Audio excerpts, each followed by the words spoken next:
Jessa Zaragoza, humingi ng dasal habang pinagdaraanan ni Dingdong Avanzado ang sunod-sunod na health challenges. Ibinahagi ni Jessa Zaragoza ang dahilan ng kanyang pansamantalang pagkawala sa social media, matapos ihayag na nakatutok siya sa pag-aalaga sa asawang si Dingdong Avanzado na kasalukuyang humaharap sa serye ng health challenges. Sa isang taos-pusong post, ikinwento ni Jessa na mula pa noong Father's Day ay pabalik-balik na sila sa ospital dahil sa kondisyon ni Dingdong. Inamin niyang hindi naging madali ang pagsabay sa lahat ng responsibilidad, lalo na habang nagpapagaling ang kanyang asawa matapos sumailalim sa operasyon at muling ma-admit sa ospital nitong nakaraang Biyernes. Ayon sa singer, mas lalo niyang naunawaan kung gaano kabigat ang maging tagapag-alaga ng isang mahal sa buhay na may karamdaman.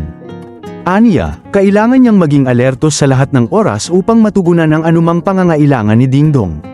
Nagpasalamat din si Jessa sa kanilang mga kaibigan at kapamilya na bumisita, nagpadala ng pagkain, at patuloy na nag-aalay ng panalangin para sa agarang paggaling ng kanyang asawa. Pinasalamatan din niya ang medical team na nangangalaga kay Dingdong, kabilang sina Dr. Perfecto Palafox, Dr. PJ Fernandez, at Dr. Ariola, dahil sa kanilang dedikasyon sa pagtukoy at paggamot sa pinagdaraanan nitong kondisyon. Sa kabila ng pagsubok, nananatiling positibo ang mag-asawa. Ibinahagi ni Jessa na ang pinakamalaking birthday wish ni Dingdong ay ang makalabas na ng ospital upang doon ipagdiwang ang kanyang kaarawan kasama ang pamilya.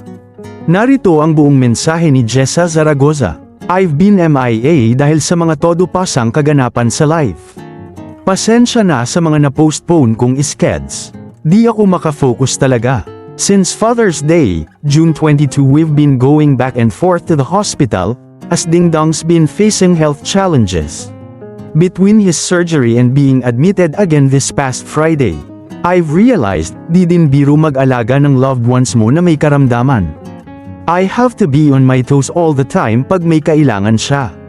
Thank you to all our family and friends who took time to visit Dingdong. Yung iba are not in the picture. Salamat sa mga padala niyong food. We appreciate you all. Thank you for the prayers. We're looking forward to celebrating Dingdong's birthday out of the hospital. Yun na lang daw ang birthday wish niya. Salamat ng marami to Dingdong's doctors for getting to the bottom of this.